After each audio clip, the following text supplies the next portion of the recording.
Good day, loyal viewers and first-timers as well. Welcome to MC Commute. My name is Zach, and I'm about to ride to my office. On today's show, we have got a little bike, a little sport bike. That's a Ninja 400.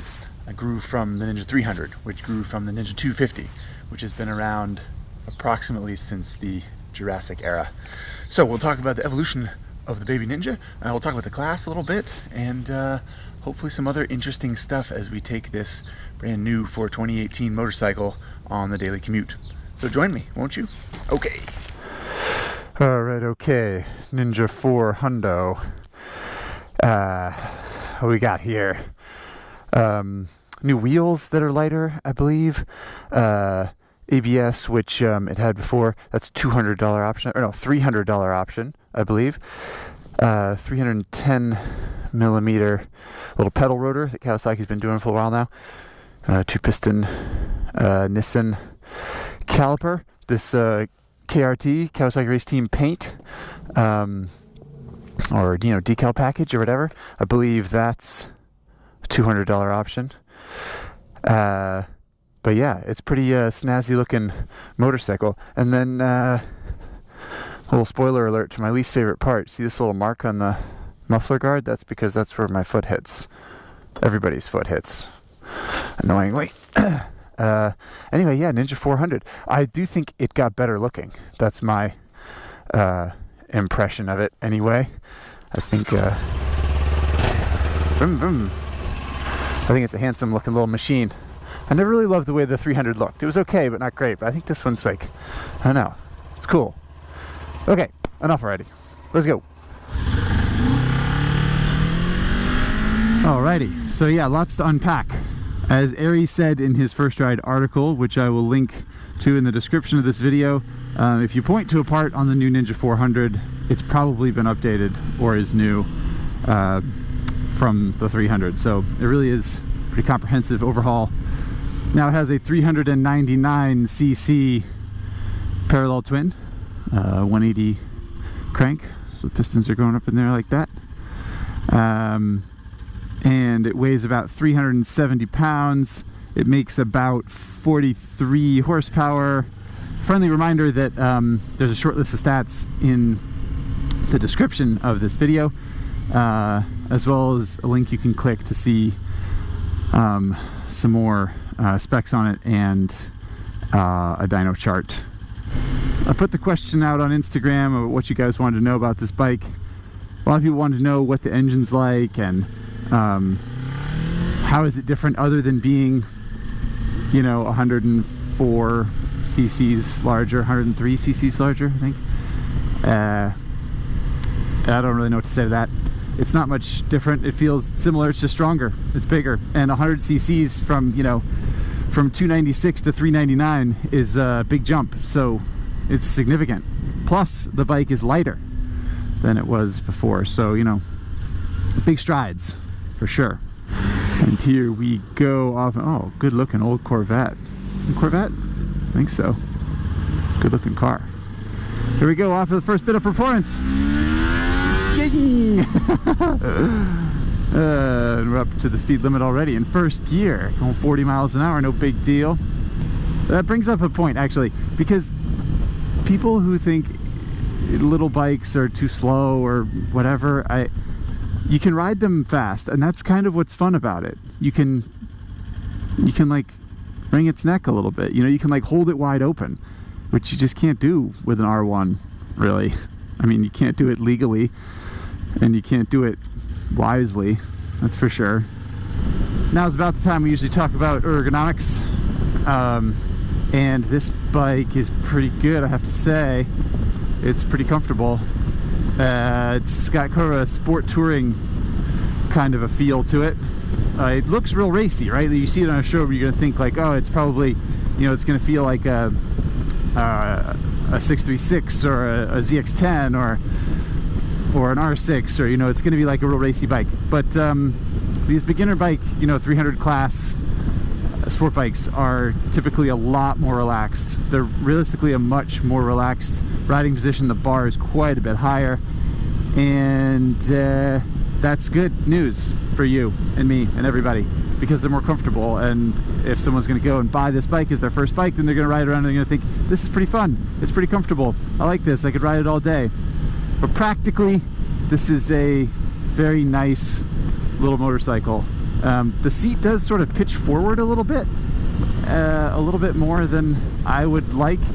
It sort of pitches you into the tank a little bit, but it's not so bad. And they were probably going for the seat height to be low, which is 30.9 inches, so you know, call it 31, which is very reasonable. And it's narrow in the middle, so it's very approachable machine, which is sort of the whole point, as we know. Another question I got on the social media was about comfort for tall riders. I'm 6'2", so I'm not like, you know, crazy tall or anything, but maybe a little bit taller than the average person who's going to buy this bike, and I find it pretty comfortable. I could stand for a little bit more legroom. The good news is that Kawasaki makes a taller seat, I believe, as an accessory, so you could like sort of prop yourself up a little bit. But honestly, I don't find it wildly uncomfortable. There's enough legroom, you know, for a day in the saddle, I think, without feeling too cramped up, which is saying something, I think.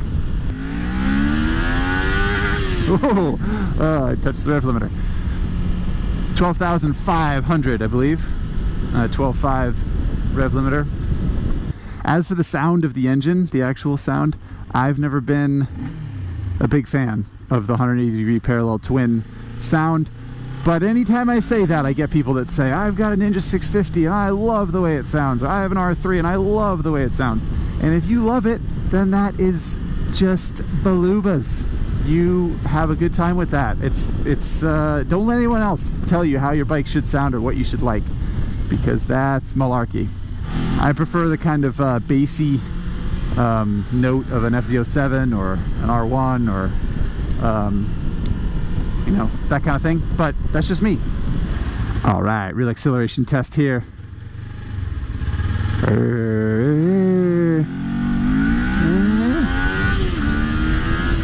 I'm already breaking the speed limit. Gotta shut it down. It's just too fast, it's too much performance. To address some specific questions about the performance, some people asked about top speed. I'm not going to test top speed this morning, but I can tell you that I did see a top speed test by a certain colleague of mine on a closed course, and it was about 120 miles an hour, indicated 121, 22, 120, something like that. So for those of you who are for some perverse reason interested in the top speed of a Ninja 400, there you have it. People also asked about it wheeling, which I guess we'll experiment with later if we get an opportunity. It's not gonna wheelie away from you, that's for sure. It does bring up the topic, though, of just sort of general performance in this class. One question I saw was, did Kawasaki ruin this class by making a bigger engine? And that discussion, it could be its own whole podcast, I think. You know, there was a Ninja 250 and a CBR 250 for a long time, and there was some parity there, and it was all well and good. And then the R3 came along, and it was a 321, and then the RC390 came along, and it was a 373. And then now we got the Ninja 400, which is a 399 twin, unlike the 373 single and the RC390. So, you know, it's a tricky business, trying to win over customers and have the best bike. I will say this for the Ninja 400, I don't think that it is wildly intimidating. I don't think the bike has become a different class or anything compared to the Ninja 300. I think it's still a great bike to start on. It's not intimidating, it's not too fast, but I do see it as the top of a pretty slippery slope when it comes to you know, inviting people into motorcycling with an unintimidating bike. It is extremely unintimidating. The clutch is light, doesn't make a ton of power, it doesn't weigh very much, and those are all good things. But yeah, would it be possible for this to grow into, oh, we racing? We racing? Yeah, we racing. Oh man, Ninja 400. Keeping up with Dude Bro and whatever this is. Oh, it's a Hyundai. Okay, can't get too excited about that. But you know, small victories. Okay, let's talk about brakes really quick here. We talked about the brakes briefly. That's a Nissan caliper up there and a 310mm rotor. It's I don't know, I give the brake a 6 out of 10, 7 out of 10. It's good, it's adequate. I give it a passing grade. It's not super interesting though. For the class, I like the brake on the CBR 300 is better. It's the best one in the class in my opinion.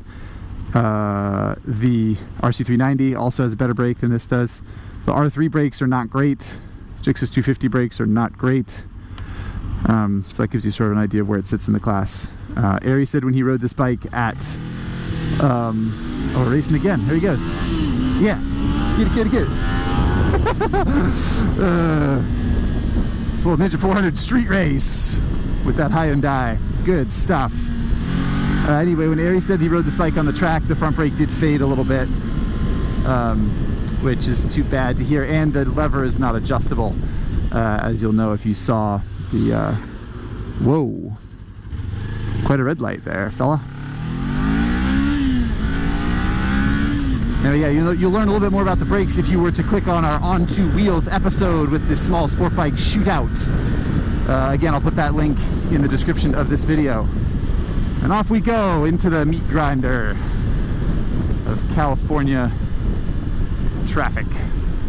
One thing I find myself noticing in situations such as these in traffic is how intuitive the controls are to use: the switchgear, the blinkers, the passing lights, the horn, that kind of thing.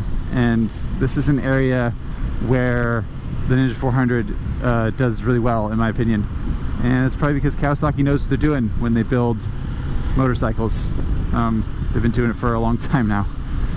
And it's nice. The switchgear is pretty nice. The dash is also nice. We'll talk about that a little later if we get a chance. And yeah, I'd just like to say that it feels like a nice, high-quality machine. It doesn't feel like a cheap little thing. Some people asked about the mirrors. And I know why you're asking about mirrors, you brown nosers, because you know I love talking about them. The mirrors are okay, not great. I think one thing about the mirrors I noticed is that they're really far away. Like, check it out. This is my riding position, normal riding position. And if I reach without moving my shoulders, I can't even touch the mirrors. I can't reach them. I have to like lean way forward to touch them. They're just really far away from me, my shoulders, and therefore my eyes. And I think that makes them kind of you know, a little bit less useful. No, we're not quite going freeway speeds, but you know, we're going the speed limit basically, 60 or 65. I can say that the Ninja's pretty comfortable doing this. I mean, you could ride this bike across the country and you'd be fine. You wouldn't be as comfortable as you would be on, you know, an actual sort of touring bike or something like that. But you could do it, and it has enough legs, and it gets 50-55 miles to the gallon, which means you'll go 150-200 miles on the 3.7 gallons of gas, I think is what it holds. Yeah, it gets a little buzzy. Now we're going 75. But yeah, it's pulling between 7,000 and 8,000 RPM at these speeds, and yeah, you could go, you can cruise at 80 if you want to. Quick shout out to the suspension also, which I think on this bike is quite good. It's pretty basic componentry. It's a 41mm fork, I think, and a pretty basic shock, but I just think it's calibrated pretty well. It doesn't feel like it's wildly soft or way too stiff, and there's decent balance between the fork and shock, which is important. So yeah, they did a good job. And Ari rode this bike on the track, as you may or may not know. Again, I'll put the link in the description for that stuff. And he said it was a hoot, and he knows what he's talking about. Try and let it breathe a little bit to this Nissan, and then we'll attack this off-ramp. That didn't last very long. But anyway, the point is, the Ninja's really fun to lean over. It's fun on a twisty road. It's fun on a racetrack. It's just it's a good bike. and it's definitely up for your first track day, no question. All right, roll on power.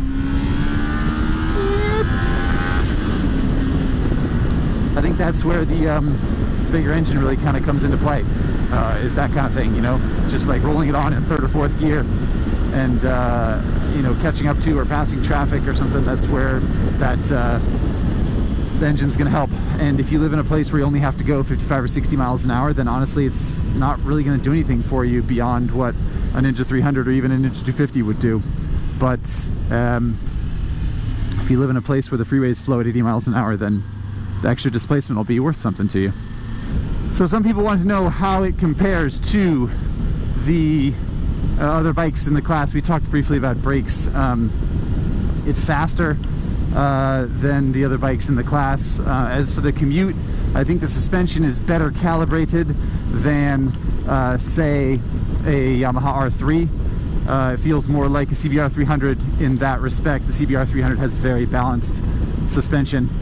The RC390 is just much more aggressive riding position. It actually feels like a little sport bike. The seat's a lot taller, you pitch forward a little bit more, so it's just more yeah, it's much more comfortable than that bike. The R3 doesn't have much on the Ninja 400, I have to say. They look similar. Yeah, let's try a wheelie, shall we? Oh, look at that! I'm surprised. Good job. All right. Wow. I actually hadn't experimented with a wheelie until then, so that's something. And then we got to see if we can back it in, right? That's pretty smooth. It's got a nice slipper clutch. You cannot turn off ABS, so I had to do that all at the clutch. But yeah, the slipper clutch works really nicely. If you want to hooliganize your parking lot, like I do sometimes. Doesn't have enough power to just hoss it up and spin the tire like I did on the Goldwing or Speed Triple or something like that. So, sorry about that. To get back to other bikes, I think I kind of covered the comparisons a little bit. The R3's shock is real soggy, and I don't really like it, if I'm honest. Ninja 400's got it licked there. Oh, the dash Mahoos it. That's what we didn't do. We didn't talk about the dash Mahoos it. Jeez. All right, we got to do that right now. The dash is really nice. Big analog tack, and speed shown nice and big digitally. And let's see. Yeah, there we go. Look at it. It's real nice. It's got a gear position indicator, which I think is a useful thing, fuel gauge, and trip meters up at the top, and then some data down at the bottom. It's got range, which is a nice feature. It's a simple dash, but they did it right, and that's the bottom line. You know, if they tried, they could have screwed it up, but they didn't. And lastly, what we need to talk about is price. $5,000 is the base price, plus the ABS and the Kawasaki Race Team paint, and you're gonna pay 5,500 American dollars in the US of A for this bad Melberg, which is the same price as an RC390. And I believe the starting price of $5,000 is right in line with the R3. CBR 300 is a little cheaper, I think, as is the Zzzz 250, but don't worry about the Zzzz, in my opinion. Let's hear that little parallel twin sound.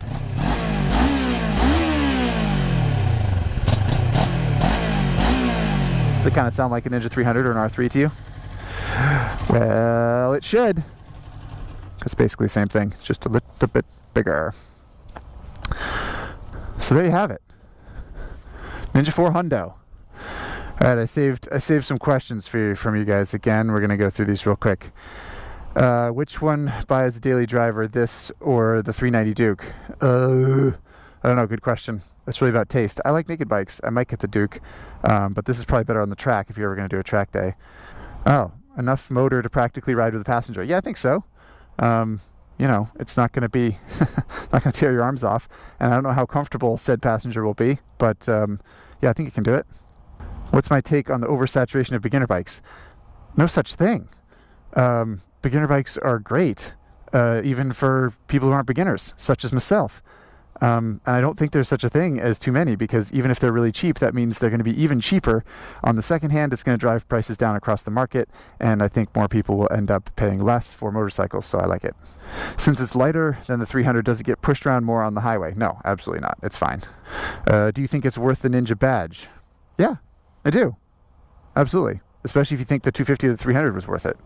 Does it pull up power wheelies, or do you have to drop the clutch? You got to drop the clutch. We just did that. What kind of mileage and range can we expect? It covered it. How's the quick shifter? There's no quick shifter. Top speed, covered it. Bite on the brakes. Not a lot of bite, but I think it's calibrated well for a new rider. RC390 or Ninja 400, which bike do I recommend? Got to watch the On Two Wheels episode. Link in description. Does it heat up in traffic? Engine heat. No, it doesn't make enough power to heat up. If you have engine heat problems on a bike this size, something's up, I think. Because yeah, there's not a lot of power, and it's engineered nicely. Doesn't breathe a lot of heat on you. Is it the new 400 motor thrown into a 650 frame? No, it's its own thing. How are the mirrors? Covered it. Wheelie, covered it. Stoppy. No, you can't shut off ABS. So unless you pull the fuse or disable ABS somehow, you're probably not going to do any stoppies. Could you cruise at 75 for hours? Yes, I think so. That's all the questions we have time for right now. I do appreciate it. Keep your eye on my Instagram feed for MC Commute upcomings, so that you can be one of the people that asks a question. I would love that. I am at Zach Courts, literally and figuratively. Thanks for riding along. Really appreciate it. We'll see you guys next time on an MC Commute. Hopefully we'll have some more fun. See ya.